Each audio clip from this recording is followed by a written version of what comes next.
Hey, it's Emily, and welcome to the Edge Student Podcast. Your questions answered by James and Daniel.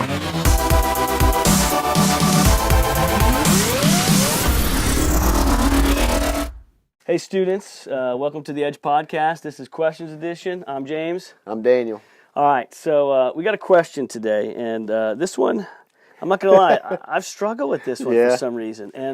And if you don't know me, I love apologetics and stuff like that, and I don't even know if we're going this way. I don't know what, but this is a good question. Megan, you made us really think on this one. Yeah, thanks, Megan Cumpston, asking the question today. This is we've been sitting here for a couple minutes, just kind of meditating on this question, and it's still tearing on James a little bit. So I got like a million facts in my head, and I'm thinking, is that even like? I'm not gonna lie, yeah, it's messing with me. So someone else might hear it and go, "What's your problem? Like, what's your deal?" But for some reason, it's messing with me. So whatever reasons, here's the question. Now you guys are like, "What is it? What's the question?" Yeah. You're gonna be like, "Oh." So it says, "What is the coolest little fact that solidifies your belief in God?" What's the coolest little fact that solidifies your belief in God? Thanks, Megan. I appreciate it. You want to go first? Or No, you want me to go? no, I don't actually. Okay, I'll take the lead I on don't this want one. to go first. One of the things that that God has placed in me that I've recognized in how He's made me is a great deal of passion and a great deal of I wouldn't say I guess I would say emotion, but kind of channeling those two things and trying to be more positive with those two things. Yeah. And as I learn in my walk with Christ, I've learned how to start using those things as great things, how to really use emotion and passion to pour into what God's calling me to. And I think the one thing that really solidifies my belief in Him and my belief that He really is who He says He is when that word comes alive when I'm reading it. Man, He's created me with passion. He's created me with this emotion, and those things can be used for good things. And not all have they always been used for that. Strengths and weaknesses. Right, yeah, exactly. But strengths and weaknesses. Man, I found that now that this can be used for something great to impact other people's lives. And when I sit around and I read that word, and something just grabs my passion or grabs my emotion, it's like, man, Lord, I see why you created me this way now, and it makes me, it reassures me that He is who He says He is, and that I can believe and stand on what I've just read, because I wouldn't just read anything and be sparked by it. Yeah. But because I've read your word and you sparked me, I now believe I'm solidified in who you are. So that's really good. That's really good. Dan. Yeah, that's like what that. He's. I mean, that's just. I don't know. That's just something that's been placed on my heart, and I just. It's nice to see that throughout my lifetime, there's things that that have been intended for evil, and sometimes they've been used for evil. Sure. But to now see that what also has been created in me can be used for good, it's like, wow, like let's take advantage of that. So yeah.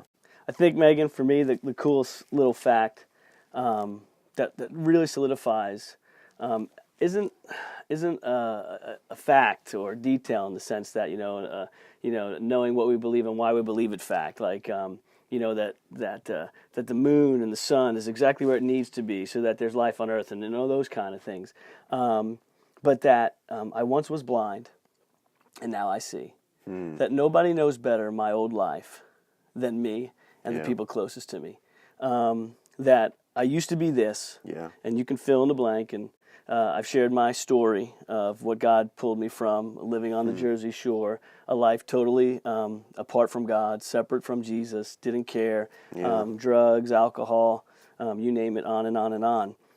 And then there was a moment where I realized, whoa, I was a sinner. Before that, never had a care for Jesus or following Him, for loving Him or loving neighbor, for even seeing other people as saved or unsaved, as lost and found. Didn't even see myself as lost until that moment. And when that happened, there was a switch that went off. There was something real that happened. Wow. There was a moment that happened where James died and the new James came alive. Yeah. And I like to tell everyone, you can't find old James anymore. He's dead. But new James is here. Yeah. And I can't find the old James anymore. That doesn't mean I don't struggle with sin or there's some old tendencies that aren't there. Of course, sure, that's normal. But there's a new nature came into my life. Wow. And all of a sudden I had a desire to follow Jesus and love him and serve him. And all of a sudden I saw people as like lost. I saw people as, oh my gosh, if they died, they're not going to spend eternity in heaven with Jesus. And that became like a consuming, thing in me. And so, and I mean, that's unmistakable. That's a fact. Like, I can't get away from that.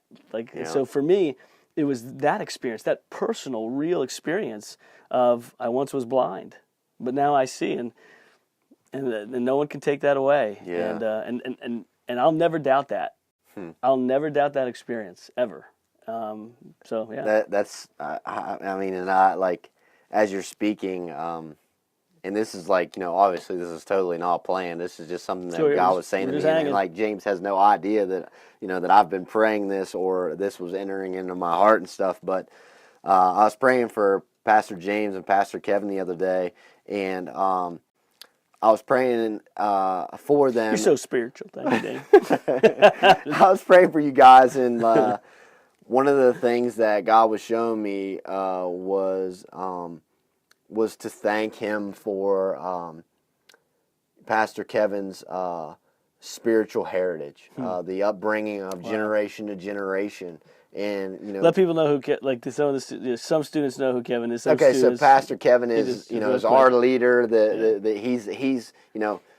He's our go-to man. He's our senior pastor, and we glean from him so much and receive so much from him. And it's important that we're all praying for each other. And he's a blessing to our lives. So shout out to Pastor Kevin. Hopefully he gets to see this. Yeah, right. No, but I was praying for him, and God was just showing me that I should be thankful for his spiritual heritage. And it's funny that you shared what you just shared, because when I came to your life and I started praying for you, God was showing me that you were the start. You were the start of your heritage. Mm-hmm. That guys, and I'm sure Pastor James has shared with you, but in life, we can talk about these things that are called generational curses or generational blessings, and I believe very much so in those things, that they exist and they can be a part of our life. And these natural tendencies. Yeah, they just keep recurring, a negative occurrence or a good occurrence, But for me, when I was praying, it was like James was the start. He was the one that said, none of these tendencies, none of these negative things anymore. No further they'll go. Yeah, wow. But God has used you and used your story to take you from a place where there wasn't much opportunity for you to receive anything from anybody else except from God. And when you received that, you relied on it. Like that was you, man. That was your statement. That's what God wanted for you. And now I'm just excited, that I can share with you and share with a person that said no more of this continuation of generational curses upon me or my family, but I'm going to make it a decision to follow Christ. Even if people before me haven't, I feel that this is what I should do and this is what I should give my life to. And now that you've given your life to that, as I was praying, you're creating blessing for your children for generation to generation. And like I said, I wasn't planning to share that, but that's something that was placed on my heart as I was praying. And it just, it excites me about your story, because not all of our stories are not the same. Oh, no. But to see how they intertwine and they beautify who Christ is in us is just amazing. And, for me, like, I don't know that I could have made that decision that you made, and for the next person, they may not have been able to make the decision that I made to follow Christ, but somehow for you it works, and somehow for me it works. Yeah. And when it comes all together, it's beautiful. Yeah. So it was just awesome, So it's a tough question, but at the same time, it kind of, obviously you get to see it. It opens up who we really are. Yeah. So cool, Megan. Thank you. Of course, Daniel, I can't take any credit for any of that, but hey, keep the questions coming, and We know it'll bless you in your walk with Jesus. See you guys. We hope you were encouraged by today's podcast, and don't forget to text your questions to 304-713-2104. Be blessed.